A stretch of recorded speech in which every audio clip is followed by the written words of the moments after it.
Welcome back to my channel. কেমন আছো তোমরা সবাই? আশা করছি সবাই খুব ভালো আছো, আমিও ভালো আছি। এখন দেখো, এখন বাজে 1:30টা। আর আমি একটু বাইরে গিয়েছিলাম, আর আজকে মেয়েকে নিয়ে যাইনি, ওকে ছুঁয়ে গিয়েছিলাম। তো আমি ফিরছিলাম, রাস্তা থেকে আসার সময় শুনছি যে কান্না করছে।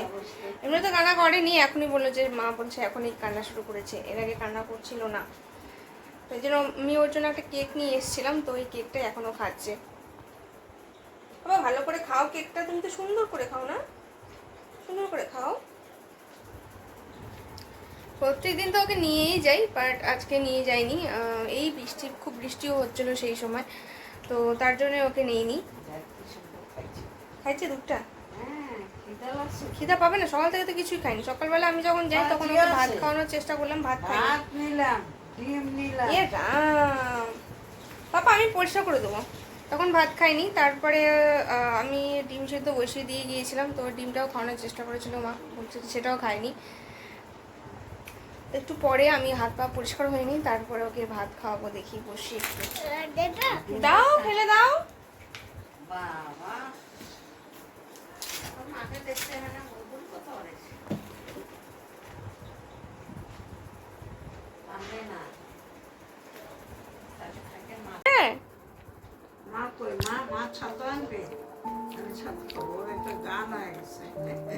তুমি ছাতু খাবা? পড়াইতে গেল কবে মা ছাতু আনবেন, ছাতু মা পড়াইতে গেছে। হ্যাঁ, এই পড়ানোর কথা কইতে আসছি, বিরক্ত করে না। তুই যে থাকে থাকে আমি পরিষ্কার করে দেবো নি, তোমাকে পরিষ্কার করতে হবে না।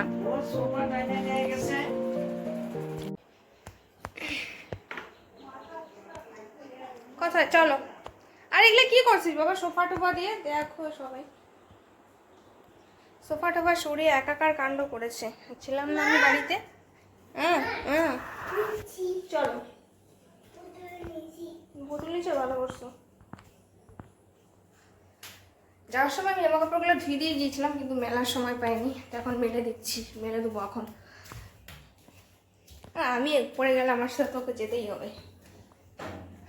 উপরে দোলনা আছে, তো দোলনা চড়তে ভালোবাসে, তো দোলনাটাই এখনো চড়বে। ও দোলনা চড়বে, আমি জামা কাপড়গুলো মেলবো। চলো।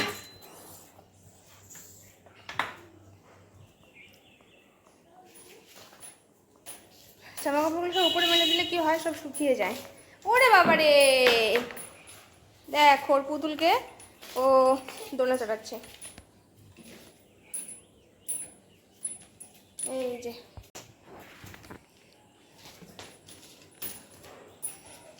পুতুলকে দোলনা চড়াচ্ছে, ও নিজে দোলনা চড়ছে না। ওগুলো সব মেলা হয়ে গেছে, এখন নিচে যাব। ওখানে যায় না বাবা, ব্যথা পাবা কিন্তু। শোনো বাবা, এত দুষ্টু হচ্ছে, অত বড় হচ্ছে, অত দুষ্টু হচ্ছে মেয়েটা। কালকে কিছু জামা কাপড় এখনো শুকায়নি, আর কিছু জামা কাপড় শুকিয়ে গেছে, সেগুলো এখন নিয়ে যাচ্ছি নিচে, হাওয়ায় মেলে দেবো ফ্যানের মধ্যে। চলো নিচে, চলো বাবা নিচে যাই, চলো আমরা। শোনা, কি নেব? কি নেব বলো, কি নেব? দাও দাও। নম নম টেস্টি আইসক্রিম রে। আসো আইসক্রিম এলা, আসো। হাই ফ্রেন্ডস, তো এখন বাজে 8টা বাজে, আর এর মধ্যে মেয়ে একটা ঘটনা ঘটিয়ে দিয়েছে। কি করবা? মালা করবা? দাঁড়া, মালা দিচ্ছি না। এর মধ্যেই মেয়ে একটা ঘটনা ঘটিয়ে দিয়েছে, সেটা হচ্ছে আমি ওকে পড়াবো দেখে নিয়ে এসেছি এই 7:30টার সময়। ওই ঘরে বসে, ও দাদুইদার সাথে বসেছিল ওই ঘরে, তো আমি নিয়ে এসেছি। তো সে বিছানার মধ্যে এমন লাফালাফি করছিল, লাফালাফি করতে করতে হঠাৎ করে এমনভাবে বেকায়দায় লেগে দিয়েছে, হাতে খুব লেগেছে, এবং হাতে এতটাই লেগেছে যে হাতটা নাড়াতেই পারছে না। এই যে এই হাতটা, বাম হাতটা, এই বাম হাতটা, এই দেখো কেমন করে শুয়ে আছে, দেখছো? আধা ঘন্টা ধরে এইভাবে কোলেই শুয়ে আছে, হাতটা একদমই নড়াচ্ছে না। আমি ওকে হাতটা নড়াতে পর্যন্ত পারছে না। আমি হাতটা যদি একটু হাতও লাগাচ্ছি না, তাতে করেও ও মানে ব্যথায় কুকুরে উঠছে, কেঁদে উঠছে আর কি। বাবা ব্যথা পাইছো? মুখে দেয় না শোনা, ব্যথা ব্যথা করে নেই? কোথায় ব্যথা পেয়েছে? এখানে? আর হাতের এই যে জায়গাটা ব্যথা পেয়েছে ওই জায়গাটা ফুলেও গেছে। এই যে জায়গাটা ব্যথা পেয়েছে একদম কুনুইটার মধ্যে ব্যথাটা পেয়েছে। হট করে মানে লাফালাফি করতে করতে মানে খেলা করতে করতে এমনভাবে বেকায়দায় লাগলো আমি নিজেও বুঝতে পারলাম না, আমি নিজেই সামনে ছিলাম। আর কী হয়েছে এই বাহারটাতে ওর এর আগেও এরকমভাবে বেকায়দায় ব্যথা লেগেছিলো, তখন ওই একই রকমভাবে মানে হাতটা নড়াতে পারছিল না, হাতে ব্যথা করছিলো, এরকমভাবে অনেকক্ষণ নিয়ে বসে থাকতাম। তারপরে কান্নাকাটি করতো, মানে এইরকমভাবে এই হাতটাতে প্রায় 3 থেকে 4 বার ও ব্যথা পেয়েছে। এই নিয়ে মানে 4-5 বার হবে। আর যখনই ব্যথা পায় এই বাঁ হাতটাতেই ব্যথা পায়, বাঁ হাতটাতেই ওর লাগে শুধু। তো এখন তো এই যে শুয়ে আছে, ও নড়তে চড়তে নিজেও পারছে না, আমাকেও নড়তে দিচ্ছে না, এই কোলের মধ্যেই বসে আছে, আধা ঘন্টা ধরে ওখানেই বসেই আছি। হাত পা আমার অবশ হয়ে গেল, কিন্তু ওকে তো নড়ানোই যাচ্ছে না এক ফোঁটা। এই দেখো আমি ওর বইও নিয়ে বসছি, ওর বইও নিয়ে বসছি যে ওকে পড়াবো। আমি শুধু চকটা আনতে গেছি, ওখানে শোকেসের থেকে শোকেসের মধ্যে চকটা রাখি, লুকিয়ে রাখি, চক খায় তো এই জন্য লুকিয়ে রাখি, চকটা আনতে গেছি আর এর মধ্যেই এই কাণ্ড ঘটিয়ে বসেছে। এখন তো ব্যথা উঠতেই পারছে না, পড়াশোনা তো অনেক দূরের কথা, এখন হার্টের ব্যথাটা কমলে পড়ে তারপরে এসে না আমিও উঠতে পারবো, নিজেও উঠবে। তো এরই মাঝখানে মানে কিছুক্ষণ আগে বলছে লিখবো, মানে স্লেটের মধ্যে লিখবে, আমাকে বসায় দাও। তো বসানোর চেষ্টা করলাম, তো হাতে এতই ব্যথা করছে যে উঠতে পারছে না, তাই আমি ওকে এরকমভাবে আমার কোলেই শুয়ে রেখে দিয়েছি। হাতের মধ্যে ভলিনি স্প্রে করে দিয়েছি। বাবা ব্যথাটা একটু কমছে? কমছে ব্যথাটা? কমছে ব্যথা? কমে নাই? আর এটা মুখে দিচ্ছ কেন এইভাবে?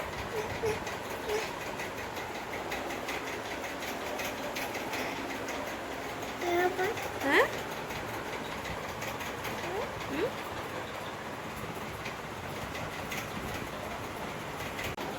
অনেকক্ষণ হয়ে গেল ব্যথাটা পেয়েছে, এখনও ব্যথাটা কমেনি, ও এখন ওরকমভাবেই শুয়ে আছে, প্রায় 1 ঘন্টার বেশি ওকে চলে।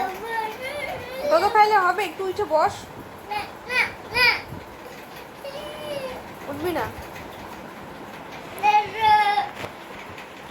এখন তো চিন্তা হচ্ছে যে হাতটা নড়াতে পারছে না কেন।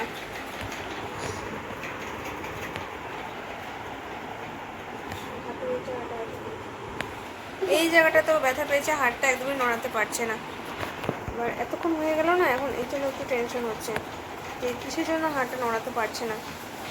নর্মাল ব্যথা পেলে তো এতক্ষণে ঠিক হয়ে যাওয়া উচিত।